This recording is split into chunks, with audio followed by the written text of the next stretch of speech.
Hoje nós vamos falar sobre o remanescente. O que significa remanescente? Restinho. Muito bom, restinho, muito bom. Restinho. O restinho, se a gente considerar o mundo de pecado, mas se a gente considerar o universo, nós somos maioria. Amém. E o Senhor está chamando esse remanescente para uma guerra que já é vitoriosa. Não é para disputar a vitória. É uma guerra que a vitória já é certa. Não é uma bênção? Normalmente as pessoas não gostam de fazer parte de minorias. As minorias são rejeitadas, as minorias são prejudicadas às vezes. Minoria é ruim, né? Ser minoria. Mas o povo de Deus sempre foi minoria. Quantos entraram na arca? De um mundo que tinha talvez bilhões de habitantes. Assim como foi nos dias de Noé. Será na vinda do Filho do Homem. Essa ilusão que a gente tem de que uma grande coletividade será salva. Eu gostaria que fosse verdade. Vai ter uma grande multidão, mas os salvos de todas as épocas, dos filhos, desde Adão até os últimos que morreram antes da porta da graça fechar. Mas no fim nós vamos ter um grupo pequeno, infelizmente. Não é uma mensagem popular, mas a verdade nunca foi popular. Mas olha a bênção. Olha a bênção que nós temos, olha essa promessa, é o último parágrafo do grande conflito. O grande conflito terminou. Pecado e pecadores não mais existem. O universo inteiro está o quê? Purificado. O grande conflito terminou, nós temos essa certeza que a guerra vai acabar. Nós precisamos entender que nós estamos em guerra. Se nós entendermos que nós estamos em guerra, a nossa oração vai ser diferente. A nossa postura vai ser diferente, os nossos valores vão ser diferentes. Nós não estamos pensando em coisas materiais. Faz toda a diferença se nós entendermos que nós estamos em guerra. O diabo sabe que tem pouco tempo, né? E nós sabemos? Se tem pouco tempo, como é que nós vamos usar esse pouco tempo? Em que a gente gasta nossas maiores energias? Em que a gente gasta o nosso intelecto? Em que a gente gasta os nossos talentos? Em quê? Para enriquecer acionistas, para enriquecer donos de empresa, para nos enriquecermos, para melhorar de casa, melhorar de carro, melhorar de status, para quê? Sabe, irmãos, a maior cilada para os adventistas não é crimes hediondos, não é pecados capitais. O diabo não tem chance com isso. Ele não vai pegar o Daniel para assaltar banco. Daniel assalta o banco. Não tem a mínima chance. Não vai pegar o Moisés para traficar droga. Moisés, agora você está com essa Kombi, aproveita no meio dos livros, põe umas droguinhas. Ele não tem chance. Sem chance. Mas ele vai nos pegar nas coisas boas, que tiram o lugar das essenciais. Marta, Marta, poucas coisas são necessárias. Na verdade, uma só. O nosso povo cai na cilada do bom para deixar o essencial. Eu vou falar para vocês, até trabalhando para a igreja. Quantos pastores perderam seus filhos porque dedicaram todo o trabalho pela causa e não cuidaram dos filhos? Estou falando isso de pastores, mas serve para qualquer pessoa. Falo porque eles se dedicam à causa integralmente. Mas o nosso maior campo missionário, qual é o nosso maior campo missionário? Nosso lar, nossa família. Irmãos, nada pode estar acima disso. Se seu filho não tem a sua presença em casa, no culto da manhã e da noite, tem coisa errada na sua casa.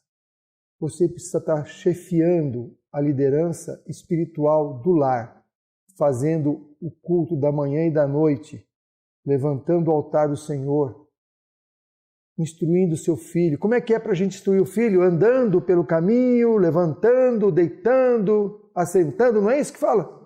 Inculcando a palavra de Deus, inculcar, mas o que é inculcar? É enfiar a goela abaixo da cabeça. Criança precisa disso. Criança não, a gente não nasce com tendência natural para as coisas divinas, então tem que inculcar. Lógico, com amor, com sabedoria, com mansidão, mas tem que inculcar. A gente tornar a palavra atrativa, o culto atraente, adaptado às crianças. Esse inculcar tem que ter a direção do Espírito, para que ele tenha sucesso. Não é o inculcar do mundo, não é o goela abaixo do mundo, mas é o inculcar de Deus, onde as pessoas vão ter vontade. A multidão não ia embora, ficava sem comer. Paulo falava até amanhecer o dia. Nós temos que pedir esse poder do Espírito para que os nossos filhos também tenham essa sede da verdade. A igreja é o Israel. Os salvos serão remanescentes. Só um pouquinho dentro de Israel. A igreja de Deus. Deus levantou essa igreja, deu uma verdade para ela. Uma verdade que não tem nas outras igrejas. Qual é a única doutrina que é exclusividade da igreja adventista? Qual é a única? Santuário. Precisamos estudar o santuário. Se a gente não entender o santuário, a gente não entende o plano da redenção, não entende por que estamos aqui, não entende o que devemos fazer nessa época. O teu caminho, ó Deus, está no santuário. Escreveu Davi. Ainda que o número de Israel, dos filhos de Israel seja como a areia do mar, o remanescente tem que ser salvo. Os filhos de Israel hoje, posso dizer sem medo de errar, que a igreja adventista do sétimo dia, a igreja que Deus levantou. Então, ainda que o número dos filhos da igreja, dos membros da igreja adventista seja 22 milhões de membros, só o restinho será salvo. Isso é triste, sabe por quê, irmãos? Porque temos a verdade. Temos um monte de livros do Espírito de Profecia à nossa disposição. Quantos já lemos? Eu fui falar num evento no sul do país e fiz um questionário com várias perguntas. Uma delas é: quantos livros do Espírito de Profecia você já leu? Só para pessoas batizadas há mais de 1 ano e acima de 11 anos de idade. É que eu não conhecia o Thomas, senão eu colocaria acima de 6. Começava com 0, 1, 2, 5, 10, mais de 10. Quantos, que item você acha que foi o mais riscado? Infelizmente 0. Como é que a gente vai estar preparado para fazer parte do remanescente se os conselhos, as orientações, as instruções, as ordens de Deus para nós não são conhecidas? Qual a ordem para o remanescente? Deus deu uma ordem para o remanescente. Então os meus olhos, isso quem está falando é a serva de Deus, serva do Senhor, que estava numa visão, os olhos foram afastados da glória e foi-me indicado o remanescente na terra. Ela estava tendo uma visão do céu. E aí os olhos saem de lá e se voltam para a terra. Disse-lhes o anjo: preparai-vos, preparai-vos, preparai-vos. Quando aparece 3 vezes a mesma expressão, é porque é muito importante. É urgente e importante. Precisais ter maior preparo do que até agora. A gente precisa ter maior preparo do que até agora. Há uma ilusão de que nós estamos na igreja verdadeira, damos o dízimo, guardamos o sábado e vamos à igreja e isso é suficiente. A gente não pode dizer que está salvo, irmãos. O Espírito de Profecia diz isso. A salvação é uma certeza, mas que nós estamos salvos é só se formos fiéis até a morte ou até a volta de Jesus. Ellen White, quando estava no céu, falou: eu não quero mais ir embora. O que o anjo falou para ela? Volta. Se fores fiel, você volta aqui. Nem para ela, que já estava no céu, foi garantido o retorno. Nós não podemos dizer que já está. Se a gente disser que já estamos salvos, a gente afrouxa no preparo. A certeza da salvação tem que ser real, mas também a nossa intuição, a nossa convicção de que temos que ser fiéis a cada dia também tem que ser real. Saul estava salvo quando ele recebeu o Espírito Santo, profetizou. Não, ele se perdeu, não estava salvo. Ele estava no caminho da salvação, tinha certeza que podia ser salvo, tinha certeza que poderia ser salvo se fosse fiel. Foi infiel, se perdeu. Bem, muitos exemplos assim. Preparai-vos. Precisais ter maior preparo do que até agora. Precisa ser maior, a cada dia maior. Pois o dia do Senhor vem. Olha a certeza que o dia do Senhor vem. A salvação vem, irmãos. Terrível, tanto em ira como em vingança, para desolar a terra e destruir dela quem? Os pecadores. Por que destrói os pecadores? Porque eles estão agarrados ao pecado. Deus não quer destruir ninguém. Ele quer destruir o pecado, mas quem está agarrado ao pecado, vai junto. Deus respeita as escolhas. A gente precisa entender que Deus respeita o livre-arbítrio. Se Deus pudesse invalidar o livre-arbítrio, Ele salvaria todos. Por que não? Contra a sua vontade eu te salvo. Mas Deus não faz isso. Se Deus pudesse mudar caráter no último dia, por que Ele não mudaria agora? Por que esperar o último dia? Muda agora, que você vê todo mundo feliz aqui, em paz e trabalhando pelo Evangelho. Deus não pode mudar caráter de ninguém. Deus pode ajudar na mudança de caráter, pode dar poder para a mudança de caráter, pode facilitar, propiciar tudo. Dá todas as ferramentas, mas a decisão é sua. Se Deus muda o caráter de uma pessoa, Satanás fala, não, calma lá, ele não queria, como é que você fez isso? Bom, sacrificai tudo a Deus. Quanto que tem que sacrificar? O que é tudo? Sacrificai tudo. Então, o que pensa na sua vida? É profissão, é conforto. Sacrificar. Se aquilo está te impedindo de fazer parte do remanescente, sacrifica. Você cai na água. Tem 10 quilos de ouro na mochila. Você morre afogado para ficar com o ouro. Misericórdia, solta o ouro. A gente vai ficar agarrado, irmãos, no sapatinho. Sabe? Sabe o sapatinho da gente? Que está no caminho estreito? Tem que ir deixando as coisas, cada estágio tem que deixar alguma coisa. Aí, o penúltimo estágio, o que tinha que deixar? O sapato. E tinha pessoas que ficaram agarradas ao sapato. E, é lógico que é simbólico, mas o que é um sapato diante da vida eterna? E pessoas ficaram agarradas ao sapato. Qual é o sapato na sua vida? Ou qual é a carruagem? A primeira coisa a deixar foi a carruagem. Note que essas pessoas entraram no caminho estreito, eles eram remanescentes. Os que entram no caminho estreito são os remanescentes. Só que assim como as virgens, metade se perde, metade do que entra no caminho estreito se perde. Por quê? Porque não vão progredindo na vida cristã. Acharam que ao entrar já está tudo bem. Tem que ir deixando, até ficar sem meia. Deixar tudo. Sacrificai tudo a Deus. Deponde tudo sobre o seu altar. Agora ele vai explicar um pouquinho melhor o que a gente tem que depor sobre o altar. O que está escrito ali? O que aparece primeiro? O eu. Ah, gente, esse eu é complicado. O eu, a propriedade e tudo mais. Como um sacrifício vivo. Tudo é pedido para entrar na glória. O que Deus pede para entrar na glória? Tudo. Uma vez eu vi uma senhora passando uma roleta de ônibus, nem sei se tem mais isso, roleta de ônibus, tem ainda.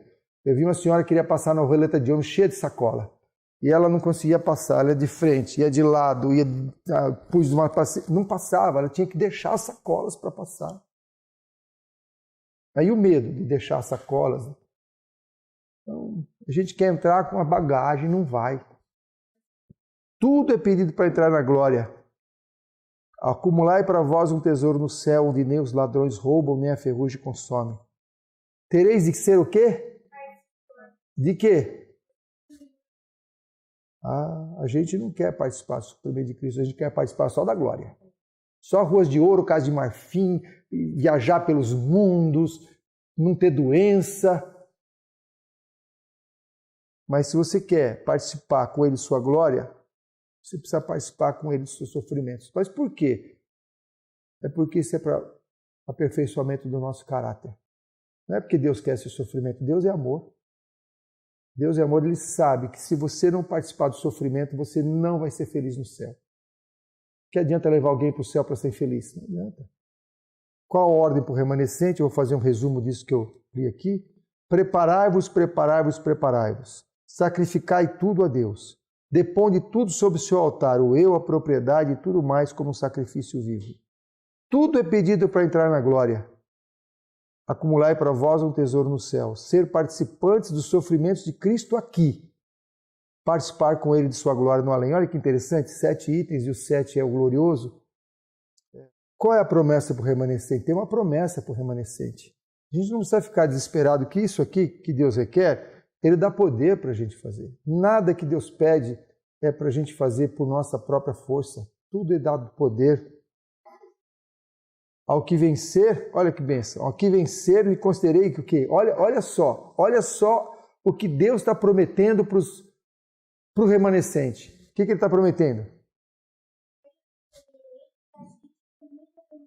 Sentar no trono de Jesus. É muito para a minha cabeça. Assim como eu venci, me assentei com meu Pai no seu trono. Quem tem ouvidos, ouça o que o Espírito diz às igrejas. Quem que queria se sentar no trono de Jesus? Então, ele não vai. Ele não vai, mas aqueles a quem ele fustigou, com quem ele tentou, aqueles que o venceram aqui na terra, esses vão sentar. Amém? E vai vencer o quê? Ao que vencer. Vencer o quê? que a gente vai vencer? Olha só, o aguilhão da morte é o pecado e a força do pecado é a lei, mas graças a Deus que nos dá vitória por nosso Senhor Jesus Cristo, nós temos que vencer o pecado, irmãos. A vitória é contra o pecado, contra o mal, contra o diabo. Esses são os inimigos. Agora, se a gente não entende que a vitória pode ser completa, então é uma pena. Que tipo de vitória? Que tipo? Meia boca, mais ou menos, só de alguns pecados, só daqueles que eu consigo. Esse negócio só daqueles que eu consigo, isso é uma teoria muito legalista, porque você não consegue nada, nenhum. Ah, eu consigo um tanto, Deus completa o que eu não consigo. Não existe isso, você não consegue nada. A vitória vem por meio de Cristo. E se vem por meio de Cristo, o que ele não pode vencer? Pode vencer tudo. Então não tem vitória parcial. Se é Cristo que te dá a vitória é completa e perfeita. Até que todos cheguemos à unidade da fé, ao conhecimento do Filho de Deus, ao homem perfeito, à medida da estatura completa de Cristo. Esse é o alvo. Essa é a promessa, irmãos. Se Deus prometeu, Ele cumpre. Deus não pede nada, nós lemos no culto ontem, nada. Nenhuma ordem que não possa ser cumprida pelo seu poder. Se a gente falar que isso não é possível, a gente está descrendo de Deus, está duvidando de Deus. Ontem nós recordamos que a base de todo o pecado é duvidar de Deus. Seria isso possível? Será isso possível? Vamos ver se tem alguma outra promessa. Olha a promessa que está aqui. Deus terá um povo. Está no futuro, porque não tem ainda. Deus terá um povo zeloso de boas obras, que permanecerá firme entre as corrupções desse século degenerado. Não está falando do fim do mundo. Não está falando do último dia, que vai fazer plim e mudar o seu... Não, Deus será um povo zeloso que permanecerá firme entre as corrupções deste século degenerado. Haverá, está no futuro também, um povo que se apegará tão firmemente à força divina que estará à prova de quantas tentações? Todas as tentações. Você crê nisso? Amém. Mas se você não crê nisso, você não vai ter essa vitória. Ninguém vai mais alto do que o alvo a que se propôs. Eu vejo esse texto, eu fico emocionado, porque essa é uma promessa de Deus. Ele não precisava disso. Deus não precisava de ter esse povo, se ele não quisesse. Mas ele quer mostrar para o universo que ele vai ter um povo fiel. Não um fiel, um outro fiel como foi Enoque, como foi Jó. Ele quer uma geração de fiéis. Uma geração que ele chama de remanescente. A pior da história da Terra, a pior. Nós somos os piores. Os mais degradados, os mais afetados pelo pecado. Os mais complicados, os mais fracos, com essa geração de pigmeus espirituais, físicos e mentais. Deus vai mostrar para o universo que a sua graça é tão poderosa que com essa raça caída, ruim, ele pode ter um povo fiel. Perfeitamente fiel. Porque não depende da força humana, depende da entrega. Se você entrega, Deus pode fazer tudo por você. Você pode até andar sobre as águas, sabia, Thomas? Que teve uma pessoa que andou sobre as águas, você lembra? É Pedro. Como não? Então, aí como é que ele andou sobre as águas? Ele foi pela esperteza dele, não? A habilidade, ele ficou treinando, foi determinado e andou? Não. Como é que ele andou sobre as águas? Pelo mesmo poder que pode fazer você e eu andar sobre o pecado e não afundar nele. Qual foi a expressão de Pedro? Senhor, salva-me. Deus está pronto para salvar. Então, se você tem dificuldade em alguma coisa na sua vida, se você tem algum pecado acariciado, se você tem alguma dúvida, clama ao Senhor, salva-me. E o Senhor vai ajudar, vai atuar. Ele está pronto, mais pronto para nos ajudar do que nós prontos para sermos ajudados. E quando será isso possível? Será que é só lá no finalzinho, na chuva serôdia? Quando vai ter? Quando será? Nestes derradeiros dias. Não é naqueles derradeiros dias, é nesses derradeiros dias. Quando prevalece a iniquidade e o amor de muitos esfria, Deus terá um povo que lhe glorifique o nome. É agora, irmãos, não é lá na frente. Se Deus pudesse fazer plim, plim, plim na chuva serôdia, Ele faria agora. Deus terá um povo que lhe glorifique o nome e se imponha como reprovador da injustiça. São um povo peculiar, leal à lei de Deus. Lealdade é uma coisa absoluta. Você não tem meio leal, quase leal. Ou é leal ou não é leal? Quais são as nossas armas nessa luta? Nós temos armas. As nossas armas não são carnais, mas são poderosas em Deus. Quem pode ler para mim? Não, 1 Coríntios 10, 4, 2 Coríntios 10, 4 a 6. Que as armas da nossa milícia não são carnais, mas sim poderosas em Deus para a destruição das fortalezas, destruindo os conselhos e toda altivez que se levanta contra o conhecimento de Deus, e levando cativo todo entendimento à obediência de Cristo, estando prontos para vingar toda desobediência quando for cumprida a vossa obediência. Como é que a gente vinga a desobediência? Sendo obediente. Sendo obediente. Você quer ser o reprovador da injustiça? Como é que você vai ser reprovador da injustiça? Citando as pessoas que estão erradas, mostrando e... Não, é só ser obediente.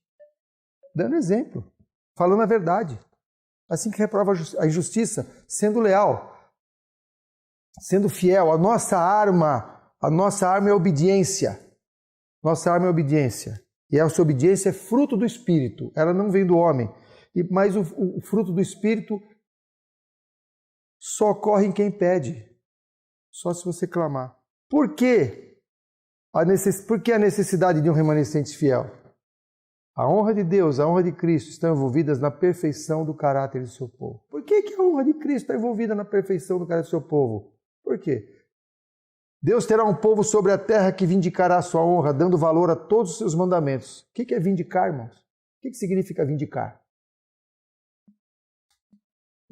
Olha aqui, vindicar significa explicar, recuperar, justificar, reaver, defender, reclamar legalmente, exigir o reconhecimento. Deus vai ter um povo que vai defender a sua honra, que vai justificar a sua honra, que vai reclamar legalmente a sua honra. Essa é a nossa tarefa, não é muito importante? É mais do que ser salvo, viu, irmão? Não estamos aqui para ser salvo. Ser salvo é efeito colateral de ser fiel, de vindicar a honra de Deus. Por que vindicar a honra de Deus? Satanás apresenta a divina lei de amor como uma lei de egoísmo. Declara que nos é impossível obedecer aos preceitos. Satanás fala, é impossível obedecer aos preceitos da lei de Deus. E como é que Deus vai provar? Vai provar com um povo fiel, o pior da terra. Satanás está constantemente procurando enganar quem? Ué, por que ele não quer enganar os seguidores de Cristo? O João já está enganado, entendeu? Já está enganado. Ele quer enganar os seguidores de Cristo, ele quer enganar nós. Com o quê? Que sofisma? E sofisma é chamado de como? Fatal. Fatal sofisma de quê? De que é impossível vencer. Não, mas não é bem assim. Deus vai fazer no último dia que vai ser transformado é corpo, não é caráter. Maravilhosa Graça, página 64. E essa guerra que nós estamos é contra o quê? Esse texto eu sempre coloco, mas eu não canso de colocar porque ele é fundamental. Contra o que a guerra? Nós estamos numa guerra contra o quê? Olha contra o que a guerra? A guerra contra a lei divina, a guerra contra a lei de Deus, começada no céu, continuará até o fim do tempo. Ou seja, a guerra hoje é contra a lei de Deus. Aí a gente começa a entender os argumentos. Não, vamos pecar até o final, etc. Por quê? Porque a guerra é contra a lei. Todo homem será provado. Quantos serão provados? Todo. E o que é que vai ser provado? Fé? Não. O que é que vai ser provado? Obediência ou desobediência? Por quê? Porque fé não se vê. Como é que eu posso mostrar a minha fé? Como é que Deus vai... Deus não precisa de julgar ninguém, irmão. Deus já sabe tudo. O julgamento não é para Deus, o julgamento é para o universo. E Deus, para mostrar o seu juízo perfeito perante o universo, ele tem que apresentar algo que o universo enxergue. E o que o universo enxerga são as nossas ações, os nossos atos, nossa obediência ou desobediência. E o que a gente pensa, a gente revela em ação. Obediência ou desobediência? Eis a questão a ser assentada por todo mundo. Todos serão chamados a escolher entre a lei divina e as humanas. Aí se traçará a linha divisória. Não existirão senão duas classes. Agora essa frase me impressiona. Todo o caráter será plenamente desenvolvido. O que é isso? Todo o caráter de todos, da humanidade. Os que estão com Deus, o remanescente, terá um caráter perfeito. Plenamente quer dizer totalmente completo. O remanescente terá um caráter plenamente desenvolvido. E os que estão sem Deus terão o quê? Um caráter plenamente desenvolvido para o mal. Então, no final, vai ter um restinho de pessoas totalmente santificadas e bilhões de pessoas totalmente endiabradas. que vão procurar o quê? A morte desse remanescente. Você está pronto para isso? Irmã, quando chegar nessa época, frio não é nada. Frio não é nada. Frio ficou, sabe, nada. Ficou desse tamanhozinho. Quando tiver bilhões de pessoas querendo a sua morte, você não vai nem se preocupar com frio. Com casa, com isso, com aquilo. Se o feijão queimou, se o arroz está duro, isso aí, nada, nada. Se o saldo da conta, não vai ficar nada. Imagina bilhões de pessoas querendo a sua morte. Se você não estiver apegado com Deus agora, você não passa por essa prova. Todos mostrarão se escolheram o lado da lealdade e da rebelião. Rebelião, sabe o que é? É saber o certo e fazer o errado. Lealdade que é saber o certo e fazer o certo, mesmo que seja contra a sua vontade, suplicando o poder de Deus. E qual é o motivador? O amor a Deus. A motivação não é ganhar o céu. A motivação é amor a Deus, é honrar o seu nome. Nós somos apoiadores de Deus ou do diabo? Todos que transgridem os mandamentos divinos estão apoiando a pretensão de Satanás de que a lei é injusta e não pode ser obedecida. Assim os enganos do grande adversário, apoiam assim os enganos do grande adversário e desonram a Deus. Mas se você fala que vai pecar até o final, você está apoiando quem? Agora nós vamos entrar no tema de hoje. Qual é a base do engano quanto à lei? Existe um engano que parece sutil, mas para mim ele é tão escancarado, mas é que ele foi entrando de forma sutil. A base do engano é a definição católica de pecado versus a definição bíblica de pecado. Se nós não entendermos esse tema, não vai ter solução para a compreensão do plano da salvação. Não adianta nem continuar conversando se a gente não entender esse tema. A base da compreensão do plano da redenção, qual é o problema do universo? Nós acabamos de ver. Qual é o problema? Nossa luta é contra o quê? Contra o pecado. Mas se você não sabe o que é pecado, você vai lutar contra o quê? Você vai no médico para ter um diagnóstico. Se você não tem o diagnóstico certo, você vai tomar remédio para quê? Você não sabe qual é o diagnóstico, qual é a doença. Você tem que ter certeza do que é a doença para saber qual é o remédio. Está claro isso? Definição católica de pecado com definição bíblica de pecado. Qual é que é a definição católica de pecado? Por que eles batizam bebês? Porque nasce pecador. Criancinha nasce pecadora, tem que batizar a criancinha. Se você acredita que você nasceu pecador, você tem a definição bíblica católica de pecado. Crianças não nascem pecadoras. Por que as crianças não nascem pecadoras? Porque Cristo morreu por elas desde a fundação do mundo e as livrou da condenação do pecado. Já foi pago o pecado de Adão, que transmitiu a sua geração. Deus livrou a todos, não foram só os crentes, Deus livrou todos da condenação do pecado, com a sua morte na cruz, com a promessa da sua morte. Ele deu um cheque predatado na fundação do mundo. Para quê que ele deu esse cheque predatado? Para nos dar uma segunda chance de prova, para nós podermos escolher a quem queremos servir. Todos nós somos escravos, irmãos. Não tem. Se você não quer ser escravo, você tem que criar o seu mundo, mudar para ele, aí você não vai ser escravo. Mas como eu sei que você não pode, nem eu, criar um mundo, então nós somos escravos aqui. Agora nós somos escravos ou de Deus ou do diabo, não tem escolha. Agora eu vou falar para você, é muito melhor ser escravo de Deus, porque Ele nos ama e Ele não nos trata como escravos, Ele nos trata como filhos. Quem pode ler para mim Romanos 6,16? Não sabeis vós que aqui vos apresentais por servos para me obedecer? Sois servos daquele a quem obedeceis, ou do pecado para a morte, ou da obediência para a justiça? Se você é servo da quem você escolhe, como é que você escolhe isso ao nascer? Você não escolhe ao nascer. Você escolhe a quem obedecer, porque você não tem consciência. Agora eu escolho servir a Cristo ou servir ao diabo. Eu escolho a obediência ou desobediência, não é que está escrito nesse verso? A quem eu escolho. Para escolher eu tenho que ter consciência. É aí que eu vou escolher quem eu sou, de quem eu sou. Não é ao nascer. Quando uma criança nasce, ela nasce com corruptibilidade e mortalidade. E é isso que Deus devolve no último dia. 1 Coríntios 15:54, aquilo que é incorruptível se revestirá de incorruptibilidade, aquilo que é mortal se revestirá de imortalidade. Essas condições não são pecado, são consequências do pecado, elas não definem se você vai para o céu ou para o inferno.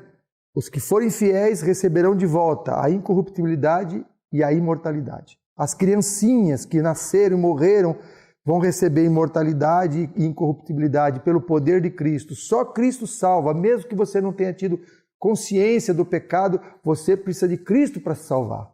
Porque você nasceu com corruptibilidade e com mortalidade.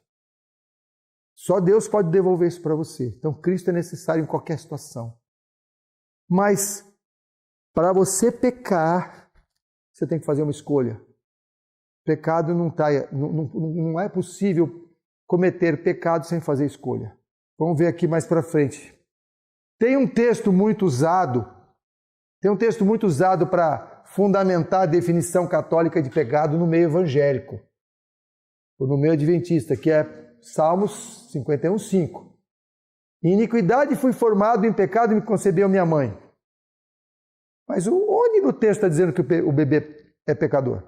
Não está escrito. É que a gente ouve tanto isso associado a essa definição católica de pecado que a gente nem pensa mais, a gente assimila.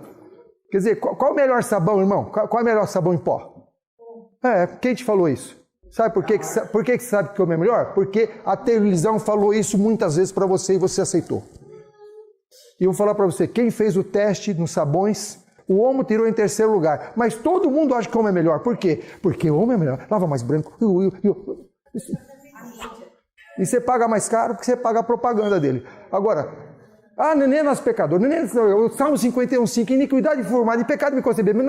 Você ouve tanto isso que você acredita. Mas não está escrito isso. Você quer ver? Eu vou fazer uma paráfrase desse texto.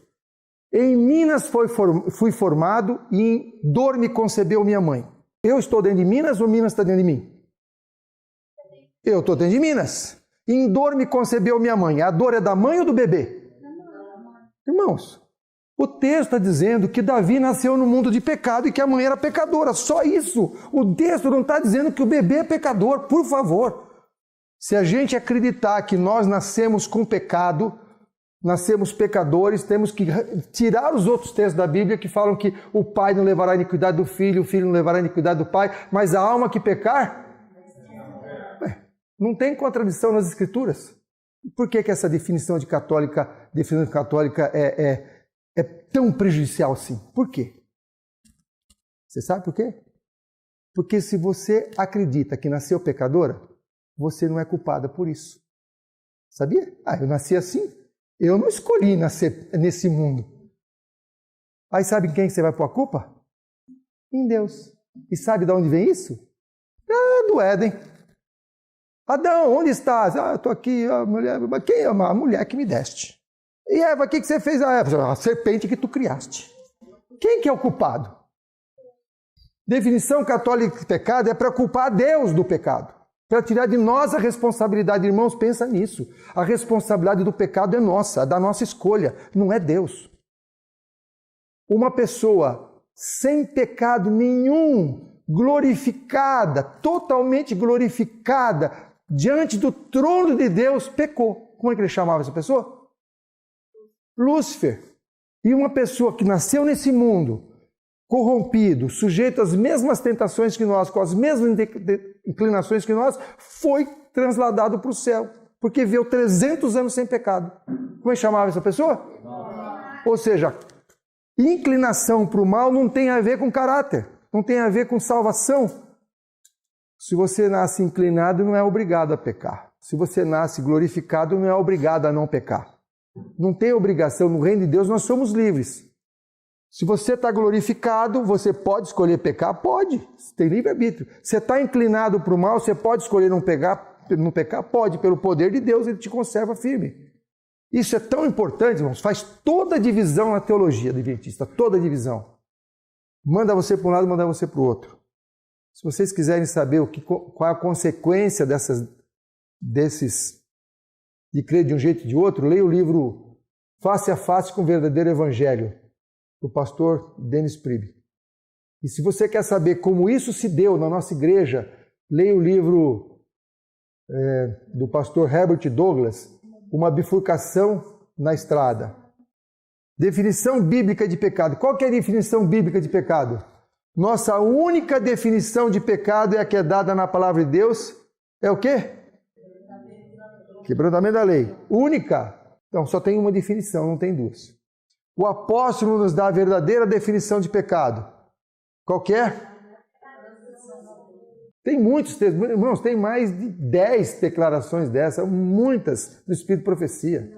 Se a única e verdadeira, se a definição de pecado única e verdadeira é essa, o que são as outras?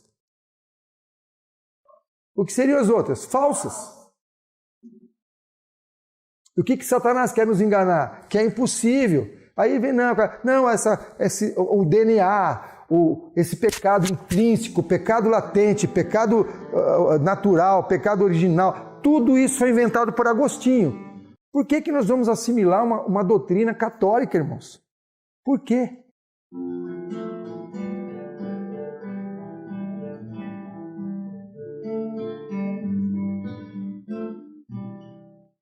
Pois bem, precisamos compreender o que é o pecado, a saber, ele é a injeção da lei de Deus.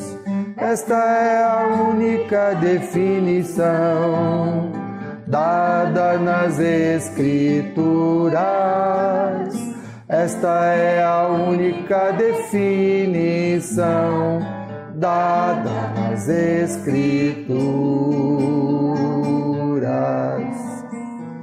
Livro, Fé e Obras, página 50. Obrigado, irmão. O que a gente precisa compreender? Vocês precisam compreender qual é a definição de pecado, a verdadeira definição de pecado. A gente precisa compreender isso, senão a gente não compreende o Evangelho, a gente não compreende o plano da redenção, a gente cai vítima do engano. Nós temos isso bem claro na nossa igreja? Temos. Eu tenho essa lição aqui em casa, se vocês quiserem pegar a original, eu faço questão de mostrar. Lição da Escola Sabatina, 12 de outubro de 2014. 12 de outubro. Tiago separa claramente, como é que separa? Tiago separa o quê? Claramente, tentação do pecado. Ser tentado não é pecado. Até mesmo Jesus foi tentado. O problema não é a tentação, mas como reagimos a ela. Ter uma natureza pecaminosa não é pecado. No entanto, é pecado permitir que a natureza pecaminosa controle nossos pensamentos e dite nossas ações. O que é que a nossa igreja prega? Que ter uma natureza pecaminosa não é pecado. Está na lição da Escola Sabatina, é um órgão oficial da igreja. Essa é a mensagem de Adventista do Sétimo Dia.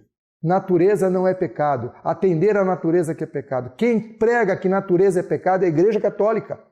Nós não somos católicos. Tratado de Teologia da Igreja Adventista do Sétimo Dia. Já ouviram falar disso? 289, muito bom. Olha lá. Tendência para pecar ou tentação para pecar não é pecado. Tendência não é pecado. O que diz aqui em cima? Natureza pecaminosa não é pecado. Tendência não é pecado. Essas coisas não constituem rebelião contra Deus. Ceder ao pecado e cometer o ato pecaminoso, transgredindo assim a lei de Deus, isto sim nos aliena e nos torna culpados diante dele. Irmãos, isso é a nossa doutrina. Está nos nossos livros. Isso é muito importante. Qual é a nossa parte? Qual que é a nossa parte? Tudo depende do quê? Da nossa natureza? Tudo depende do quê? Da reta ação da vontade. O poder da escolha deu o Deus ao homem e ele compete exercer. Você lembra esse verso? O poder de escolha foi dado por Deus. Como é que foi dado esse poder de escolha por Deus ao homem? Quando o Cordeiro morreu na fundação do mundo. Quando ele falou em Gênesis 3,15, porém inimizade entre ti e a mulher. Foi aí que Deus deu, pela morte prometida, ele devolveu para o homem o poder de escolha, porque o homem tinha perdido o poder de escolha. Quando Adão pecou, ele entregou o cetro para Satanás. Falou, você agora é o meu chefe, eu sou seu escravo. Aí Deus fala assim, eu vou morrer por ele e vou devolver o poder de escolha para ele. O poder de escolha foi dado por Deus ao homem e nós precisamos escolher, irmão, se a gente quer servir a Deus ou ao diabo. A gente não pode acreditar nessa falácia que nós nascemos pecadores e que vamos morrer assim. E vamos até o final assim, e no final tem um plim-plim que nos torna santos. Não é isso. Esse não é o plano da redenção, isso é falsidade católica. Deus quer homens santos agora e nos dá poder para isso pelo seu Espírito. Hoje, se ouvires a sua voz, não endureçais o coração. Hoje é o dia. É no dia de Deus. O dia de Deus é hoje. Não fica com a ilusão que é o dia de Deus. Eu vou para o campo no dia de Deus. O dia de Deus é hoje. Se hoje ouvires a sua voz, me endereçais do coração. Esse negócio de adiar só dá tempo para o diabo te atrapalhar mais. O que precisamos ouvir agora? O que a gente precisa ouvir? O que o Espírito diz às igrejas. O que o Espírito diz às igrejas? Cheio de livro de capinha vermelha para a gente ler, irmãos. É o que o Espírito diz às igrejas. Sério, nós estamos lendo. Já leu a série Testemunhos para a Igreja? São 9 volumes. 9 volumes. Leia essa série, faça um plano de leitura. É o Espírito diz às igrejas, Testemunhos para a Igreja. É o que o Espírito diz às igrejas. Se nós lemos, se a gente não leu, a gente vai ser enganado. Sabe qual é o derradeiro engano de Satanás? Quem sabe qual é o derradeiro engano de Satanás? Anular o testemunho do Espírito de Deus, que é te desviar de ler. Você não lê, não sabe, é enganado. Precisa fazer um plano de leitura. Gente, que maravilha. Estou lendo Mensagens Escolhidas, volume 1. Que bênção, que bênção. Que maravilha! Estamos lendo também no Deserto da Tentação, no culto. Que bênção! Há muitas verdades preciosas contidas na palavra de Deus, muitas, mas é a verdade presente que o rebanho necessita agora. Tem muita verdade boa, mas tem uma que é essencial. A essencial é a verdade presente, é a verdade para esse tempo. O navio está afundando, eu não vou dar curso de pintura de conversa. Eu não vou dar curso de culinária em alto mar. Eu vou dar curso de quê? Como que os botes salvam a vida? Rápido, aqui, pega aqui. Pô. Verdade presente, nós precisamos da verdade presente. A verdade presente é a vitória sobre o pecado. Essa é a descrer da vitória sobre o pecado é a apostasia ômega, irmãos. Anula todo o plano da redenção. E depois de ouvir, não endureça o coração. Por que Jesus não voltou? Vamos lá. Por que Jesus não voltou? Vamos por quê? Por quê? Assim não, alto. Cristo aguarda com fremente desejo a manifestação de si mesmo em sua igreja. Quando o caráter de Cristo é produzir perfeitamente em seu povo, então virá reclamá-los como seus. Parábolas de Jesus 69. Explica para esse povo o que diz esse verso aí. Eu aprendi com o vô Amaro. Esse verso fala que Jesus nos espera e não a gente. E ele espera o que da gente? Espera o caráter. É? E como é que tem que estar esse caráter? Pela obediência. Como é que tem que estar? Perfeito ou imperfeito? Perfeito. Perfeito. Tá ótimo, muito obrigado. Daqui uns dias você prega e eu fico ajudando, tá bom? Como é que uma pessoa se torna ímpia? Ela vai aumentando, você vê um ladrão, ele rouba uma coisinha, rouba outra e vai aumentando, a prática da impiedade torna mais ímpio, a prática da piedade torna mais pio. É o exercício, a obediência santifica. Olha o texto, Cristo aguarda. Quem que aguarda? Cristo que aguarda. Como? Com fremente desejo. O que é fremente desejo? Intenso desejo. O quê? A manifestação de si mesmo em sua igreja. Quando ele vem? Quando ele vem? Quando o caráter de Cristo se reproduzir perfeitamente, seu povo então virá para reclamá-los como seus. Não é quando o evangelho for pregado a todo mundo. Não é isso. Isso também é, mas não é só isso. Colossenses 1:23, leia lá. O evangelho foi pregado a toda criatura. Toda criatura, nem foi a todo mundo, está escrito toda criatura debaixo do céu. E por que Cristo não veio nessa época? Se o evangelho já foi pregado a toda criatura. Colossenses 1:23. Pode ler. Se, na verdade, permanecerdes fundados e firmes na fé e não vos moverdes da esperança do evangelho que tendes ouvido, o qual foi pregado a toda criatura que há debaixo do céu, e do qual eu, Paulo, estou feito ministro. Se já foi pregado a toda criatura debaixo, por que Jesus não voltou na época de Paulo? Se a condição era só essa, já evitava a Primeira Guerra Mundial, Segunda Guerra Mundial, tsunami, AIDS, coronavírus, evitava um monte de tragédia. Você acha que Deus acha legal a tragédia acontecer? Não veio porque não é a única condição. O evangelho vai ser novamente pregado a todo mundo? Vai. Por quem? Por um remanescente fiel, que vai receber uma dotação especial do Espírito Santo, chamada autoclamor, e vai pregar para o mundo inteiro. Que mensagem ele vai pregar? Sai dela, povo meu. É uma mensagem, não é de arrependimento, é uma mensagem de congregar os fiéis de Deus, que em pouco tempo vão saber tudo que a gente levou anos para aprender. São fiéis, estão no mundo, e alguns estão lá porque Deus nos preserva lá para não se escandalizarem com a nossa mornidão. Deus precisa desse povo. Ele aguarda esse povo que tem um caráter perfeito, porque é a única forma dele rebater a acusação de Satanás. Deus estabeleceu assim. Ele podia ter feito de outra forma, mas ele estabeleceu, ele é soberano. Ele quis que fosse assim. E por que eu vou dizer que não vai ser assim? Jesus já reivindicou a cara de Deus. Sim, Jesus já reivindicou. Enoque também, lê lá no Patriarcas e Profetas, Enoque também reivindicou a cara de Deus. Jó também reivindicou a cara de Deus. Mas Deus quer um povo. Ele quer um povo. E se ele quer e é soberano. Cristo aguarda. Você quer que Cristo volte logo? Não adianta ficar distribuindo livrinho. É importante, importantíssimo. Eu amo essa obra, mas não é suficiente. Nós precisamos ter um caráter transformado. Precisamos ter um caráter à semelhança do caráter de Cristo. Não adianta participar uma vez por ano da campanha de distribuição de livros. A sua vida tem que ser um livro aberto. E pode ser também uma vida de distribuição de livros fechados também, para que as pessoas leiam. Mas a sua vida tem que mostrar que aquilo tem valor. Você vai distribuir um livro que você nem leu. Quem disse, não sei, não li ainda, mas é bom, viu? Irmãos, seria a mesma coisa que eu vender remédio para crescer cabelo. Ninguém compraria. Seria ridículo. Você vai levar o evangelho que você não vive. Você está lá construindo uma casa enorme, está lá empenhado no seu trabalho, trabalha de manhã até de noite, correria. Aí fala, Jesus vai voltar, viu? Em breve. E está lá trabalhando igual o outro. Está lá se matando igual o outro, construindo igual o outro, se divertindo igual o outro, comendo igual o outro. Fala, Jesus vai voltar. Mas que Jesus vai voltar? Rapaz, é a mesma coisa. Nós estamos vendo igual. A gente não tem nada para oferecer para esse povo, a não ser mais restrição. Eles precisam ver em nós algo diferente. Essas pessoas não estão apegadas ao mundo.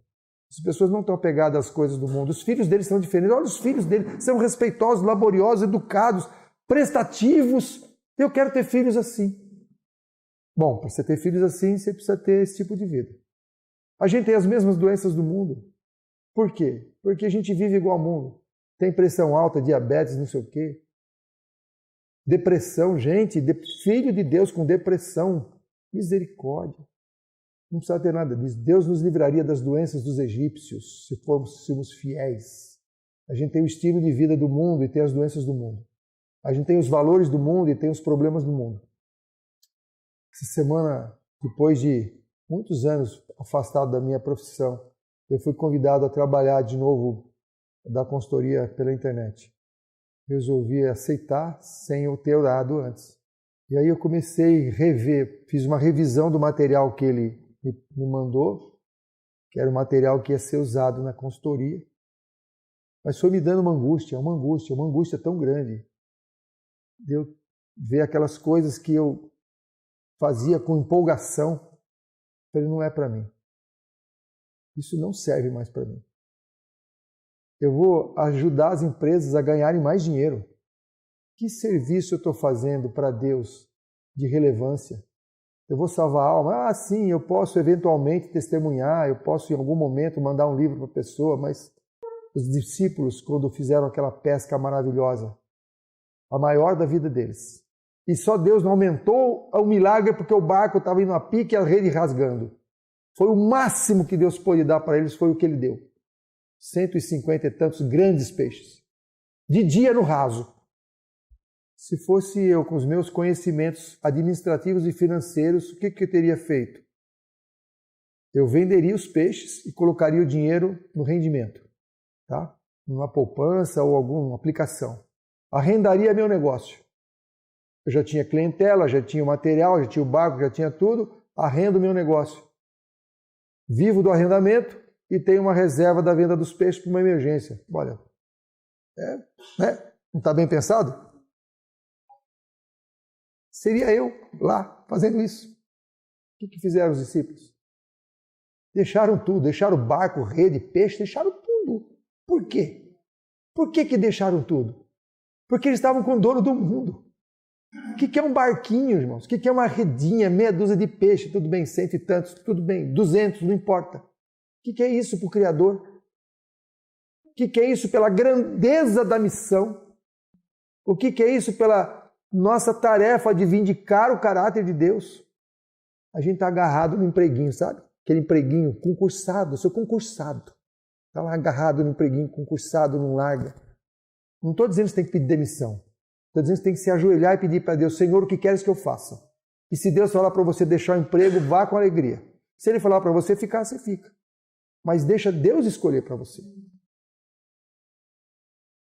Ah, eu estou no meu curso, ainda faltam 3 anos, 2 anos, não sei o que. Pergunta para Deus se é para você estar lá. Se é para você estar lá, Ele vai te deixar claro. Se você perguntar com sinceridade. Se Ele falar para você sair e ser comportor, vá com alegria. Se Ele falar para você sair e distribuir livros numa Kombi, vá fazer isso. Se Ele falar para você ser roceiro, vá fazer isso. Deus sabe o que é melhor. Sabe para quê? Para a nossa felicidade eterna. E nós estamos agarrados no nosso chinelinho. Que o Senhor tenha misericórdia de nós. E nos ajude a buscar de Deus a direção para a nossa vida. O padrão não é o do mundo. O nosso padrão não é o do mundo. Não pode ser o do mundo. Qual é o padrão do mundo? O padrão do mundo é esse. Ter estabilidade, ter renda, ter emprego, ter casa. Esse é o padrão do mundo, não é o nosso. O nosso padrão é: e farei de vocês pescadores de homens. Esse é o padrão. Esse é o padrão de Deus. Sabe qual que é o padrão de Deus? Quer me seguir? Negue o eu, tome sobre si sua cruz e siga-me. Esse é o padrão de Deus. Vós sois a geração eleita, o sacerdócio real, a nação santa, o povo adquirido de Deus. Para quê? Para que não sejam que as virtudes daquele que vos chamou das trevas para a sua maravilhosa luz. E como é que você vai anunciar? E ser-me-eis testemunhas. Testemunhas. Irmão, a gente precisa aprender com as lições da Bíblia. A gente conta essas lições para as crianças, está na lição da escolinha. A gente conta e a gente não entende o que elas querem dizer. A gente precisa pedir para Deus clareza, iluminação, para a gente entender essas mensagens. E suplicar mudança de coração, a morte do eu. Nosso eu precisa morrer. A gente precisa estar disposto a sofrer por Cristo. Se vocês querem ser participantes da glória de Cristo, tem que ser participante dos seus sofrimentos. Nós não vamos buscar o sofrimento. Ele vem, pode ter certeza. É só você ser fiel que o sofrimento vem. Não precisa procurar, viu, irmã? Você sabe disso. Você sabe que o sofrimento vem. Por que vem? Porque Deus não cuida de nós? Cuida. Nós vamos sofrer pela mesma razão pela qual Jó sofreu. Os 144 mil tem um modelo. O modelo é Jó. Pela mesma razão que Jó sofreu, nós vamos sofrer. Para mostrar para o universo, para vindicar a glória do caráter de Deus, que mesmo sob sofrimento nós vamos ser fiéis. Você está disposto? Se você não está disposto, não vá até o finzinho do caminho, desiste logo, sabe? Não perca tempo. Mas se você está disposto, vá em frente, mas não pare mais. Não pare no sapato, não pare na meia, vá até o final. Porque depois do final, sabe o que tem? Tem uma corda para você, tem uma corda para você pular e ir para o paraíso. Para viver para sempre com Deus que te ama. Esse amor de Deus é infinito. Tudo é porque Deus nos ama. A gente nem estaria aqui se não fosse o amor de Deus. Todas essas instruções, tudo que Deus dá, a Bíblia, Espírito, profecia, é porque Ele nos ama. Filho, olha, meu amor por você, eu estou te dizendo como que você tem que agir para você vir morar comigo. O Senhor nos ajude a ter essa consciência, Gabi. Esse aqui é um chamado que Deus faz a cada um de nós.